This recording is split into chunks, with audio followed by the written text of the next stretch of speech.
Majelis Hakim Pengadilan Negeri Jakarta Barat memvonis hukuman penjara seumur hidup untuk mantan Kapolda Sumatera Barat, Teddy Minahasa.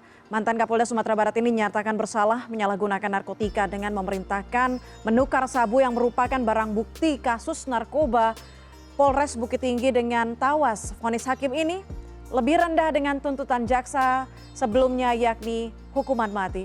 Dan berikut kami ajak Anda untuk melihat situasi yang terjadi di Pengadilan Negeri Jakarta Barat.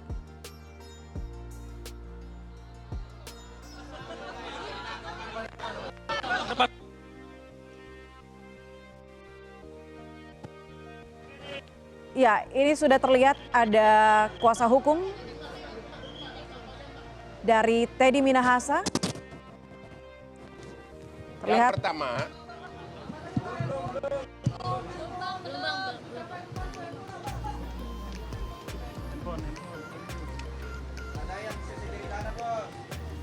udah.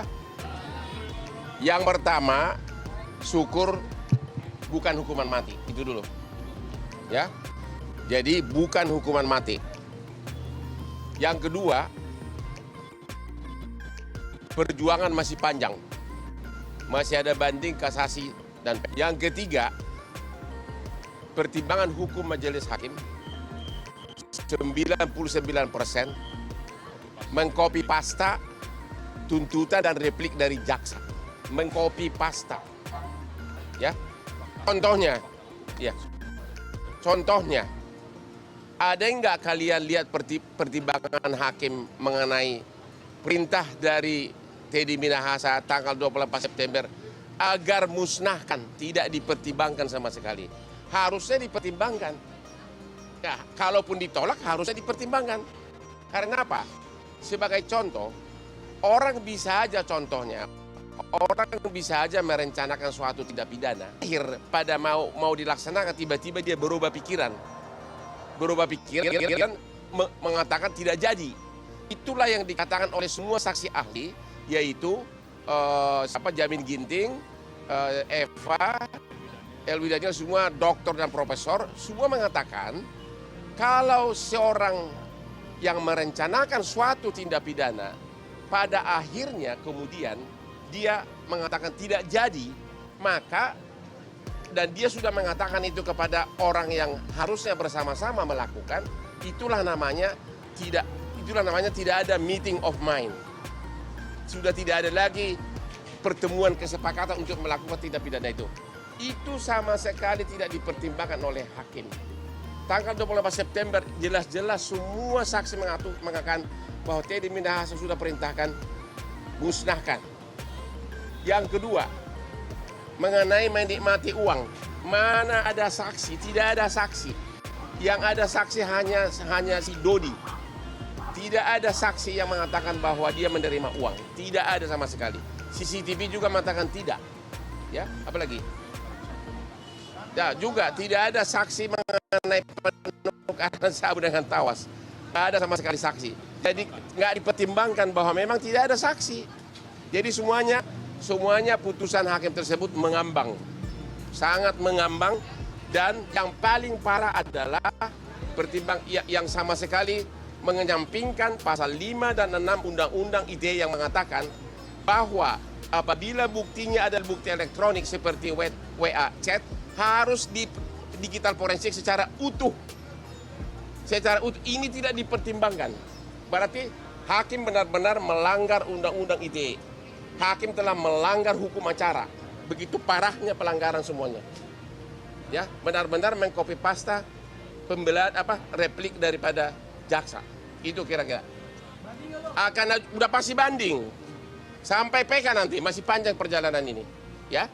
Itu yang sabu di Jakarta itu diklasifikasikan ya, Bang? Bahkan saya bilang sabu di Jakarta tidak ada bukti labnya apakah itu sama elemennya dengan sabu dari Bukit Tinggi. Tidak di lab. Padahal waktu itu dalam waktu pemeriksaan BAP, Teddy Minahasa sudah mengatakan kepada penyidik, kenapa tidak di lab? Karena sejak awal Teddy Minahasa sudah curiga bahwa yang ditangkap itu dari berbagai kasus di Bukit Tinggi adalah 45 kg. Ya kan? Kenapa kok yang akhirnya cuma 40-an? Ya, akhirnya berkurang jadi 39,5. Jadi sejak awal sabu tersebut sudah menguap hampir 5 kg. Ya, dan kedua, apa susahnya memeriksa bekas residu daripada tawas dan sabu tersebut? Itu digali, dicek benar nggak itu tawas. Ini tidak diperiksa sama sekali. Tidak ada uji lab perbandingan antara sabu yang di sini sama sabu yang di Bukit Tinggi. Dan yang lain, semuanya tidak ada saksi 2 orang. Satu saksi semuanya. Ya, makanya kata hakim tadi bahwa seolah-olah saksi mahkota. Memang ada saksi mahkota, tapi hanya satu. Tidak ada saksi pemberian uang. Tidak ada saksi mengenai perintah agar tukar dengan tawas. Tidak ada lebih dari satu saksi maksud saya. Ya, saksinya hanya satu, pengakuan dari terdakwa lain yang dia harus mengaku begitu agar dia diringankan, yaitu saksi mahkota. Oke, jadi ini benar-benar kasusnya mengambang, bukan hanya sekedar super mengambang, ya, melanggar hukum acara di berbagai aspek. Itu aja. Tadi Pak Teddy pas setelah dibacakan vonis, abang tadi ada ngomong sesuatu tentang soal. Pertama dia minta banding, kedua dia bingung kenapa kok banyak hal tidak dipertimbangkan.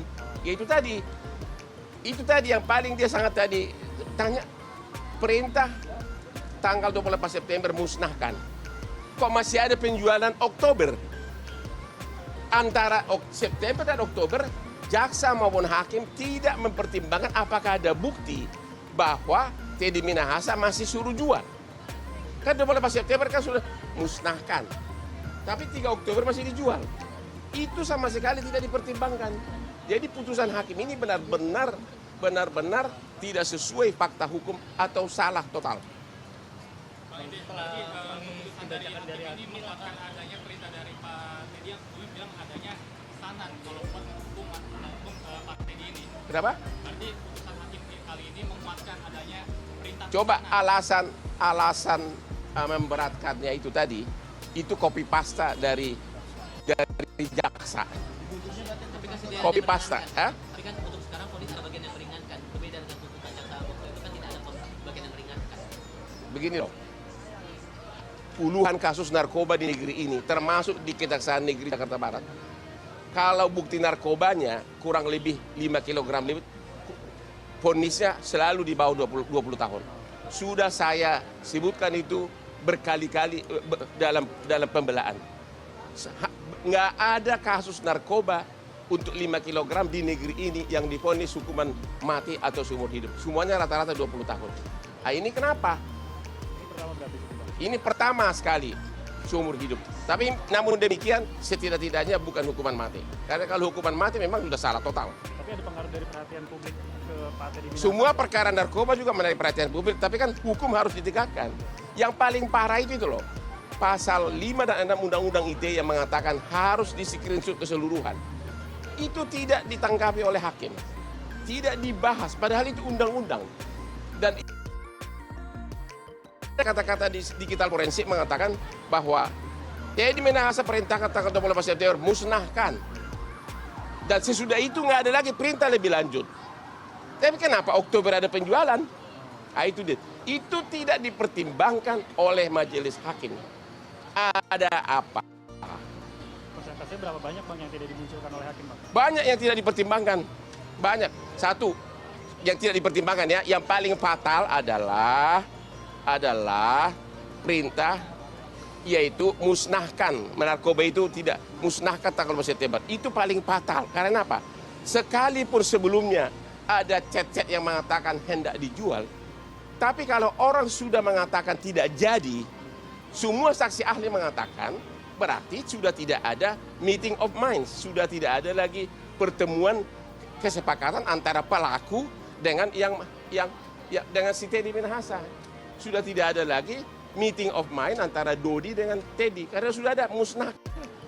Kalian ada dengar nggak tadi dipertimbangkan oleh hakim? Sama sekali tidak dipertimbangkan. Ada apa? Jadi putusan itu dipaksakan, ya, dipaksakan melanggar hukum acara total. Pas sudah begitu banyak putusan di negeri ini mengenai undang-undang ITE bahwa kalau buktinya adalah alat elektronik harus di digital forensik. Ini di digital forensik tapi hanya sedikit dan tidak ditunjukkan kepada para saksi fakta. Sudah 2 ya. Yang ketiga, tidak ada uji perbandingan apakah narkoba yang di sini sama nggak dengan narkoba yang di Bukit Tinggi. 4, tidak ada pengecekan mengenai apakah benar yang dimusnahkan itu adalah tawas atau tidak, karena waktu pemusnahan yang tandangan itu adalah kejaksaan, ketua pengadilan negeri, satu pun tidak diperiksa. Kenapa tidak digali aja langsung itunya, digali kuburan pemusnahan itu? Kan beda elemen antara tawas dengan itu. Dan yang lain adalah pelanggaran keempat adalah setiap tuduhannya itu hanya ada satu saksi. Ya, setiap tuduhannya itu. Dodi mengatakan dia ngasih uang, tidak ada saksi. Dodi mengatakan bahwa melanjutkan penjualan Oktober itu adalah Dodi, adalah Teddy. Nggak ada chat, nggak ada, saksi nggak ada. Jadi apa artinya undang-undang hukum acara pidana kita? Waktunya makan. Ya. Apa?